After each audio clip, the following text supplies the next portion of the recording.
Hace unos días el Senado de nuestro país dio el más vergonzoso espectáculo desde que tengo noción jurídica y sé cuál es su función. Nunca le había visto en tan bajo nivel.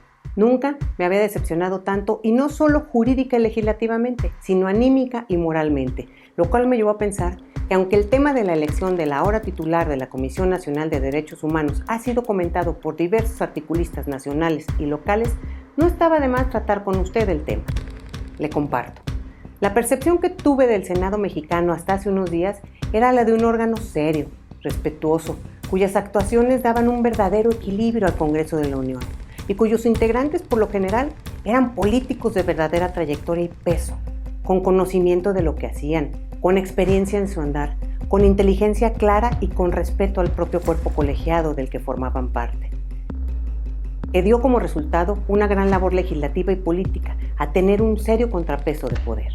Todo ello se desvaneció en cuestión de días cuando los legisladores de Morena principalmente, con algo de ayuda de los legisladores del PAN y sin ninguna oposición clara, nos dieron un triste espectáculo en el proceso de elección de la titular de la Comisión de Derechos Humanos. Los mexicanos fuimos testigos del nivel intelectual y como personas de los políticos que conforman el Senado. Así, vimos a un Ricardo Monreal, líder del Senado, divertido y aplaudiendo y animando el zafarrancho que sus compañeras de partido, principalmente mujeres, obedientes, protagonizaban el impedir al senador Madero, otro protagonista de esta debacle, que se acercara, aún no sabemos con qué intención, a la presidenta del Senado. Vimos una presidenta del Senado rebasada, sin oficio político y mangoneada por un senador que le daba órdenes y a la vez manipulaba cual vil marioneta en forma por demás triste y vergonzosa a la nueva titular nacional de los derechos humanos, alzándole el brazo para que tomara protesta. Sí, así, furtivamente, rápidamente, como por asalto, igual que como llegó a ser elegida. Vimos a una senadora panista que dañó mobiliario del Senado cual manifestante porril. Vimos un grupo de senadoras que, cual practicantes de lucha grecorromana, mostraban a todo el país sus mejores dotes al respecto, para tirar al suelo no solo a un compañero senador, sino la reputación del Senado.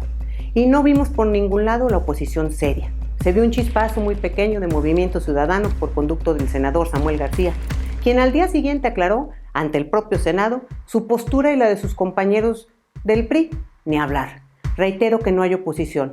Por su parte, están extraviados, sin rumbo, y han permitido en forma de más vergonzosa, con un tufo agrio de complicidad, que pase todo lo que ha sucedido en el Senado. Se han prestado a todo. Cómo se extrañan buenos senadores, cómo se extraña a una Rosario Green, a un Víctor Manzanilla Schiffer, a un Roberto Gil Suárez, a un José Luis Lamadrid Sauza, a quien nada le aprendió Ricardo Monreal, que refiriéndose a él, dijo que fue uno de los mejores parlamentarios de la segunda mitad del siglo XX, que poseía una sólida cultura jurídica y una formación histórica erudita que se traducían cada vez que utilizaba la tribuna del Poder Legislativo en una verdadera cátedra de Derecho Constitucional. Personajes que solo cito por referir a algunos de los hombres y mujeres que hicieron del Senado contemporáneo un recinto de respeto. Todo ello por solo mencionar una parte de lo que como ciudadanos tuvimos que ver y que fue exhibido a nivel mundial, sumado al procedimiento ilegal y espurio que se llevó a cabo por parte de los senadores de Morena para cumplir con la orden que había dado su Tlatoani, su redentor, su evangelizador, su líder y ahora presidente, de llevar a la titularidad de la Comisión Nacional de Derechos Humanos a la hija de un activista social de renombre que perdía en minutos a causa de su heredera, él mismo, para seguir adelante en el afán presidencial de copar los organismos autónomos y de quitar contrapesos al gobierno federal. Independientemente de estar convencida de que la elección de Rosario Piedra Ibarra es ilegal y por ende provoca que ésta sea calificada de espuria, creo que ella demostró que carece de perfil y de la solvencia moral que sus compañeros de partido dicen que posee.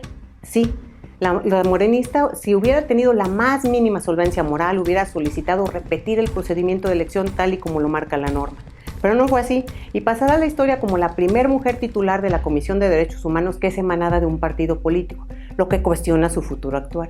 Y además tiene la etiqueta de legítima, y no solo por el procedimiento mal hecho para su elección, sino porque no reúne los requisitos para tener ese cargo.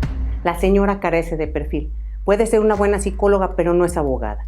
Considero de manera personal que el perfil del abogado es el idóneo para ello. Y además, no tiene experiencia en derechos humanos. El formar parte en papel de una organización no gubernamental no la hace tener experiencia para ello. ¿O usted había oído hablar de ella antes? O dígame si el ignorar que en México asesinan periodistas y que la mayoría de los casos es por ejercer su profesión y señalar las irregularidades del gobierno, no deja de ver su falta de experiencia en el tema. Como dicen por ahí, para muestra un botón. ¿Y qué muestra nos dio la señora? Gracias a ella, a nuestro presidente y a los líderes del Senado por su poca solvencia moral, pericia y oficio político, tenemos un Senado que perdió su clase, su peso. Habíamos visto a nuestros diputados hacer este tipo de escenas tristemente, pero el Senado no. Había guardado su prestigio, sus miembros lo cuidaban, lo enaltecían. Sinceramente, espero que se retome el camino y que el Senado vuelva a ser aquel órgano relevante que ponía en alto el muy desprestigiado poder legislativo en México. Pero esa es mi opinión. Como siempre, la mejor opinión la tiene usted.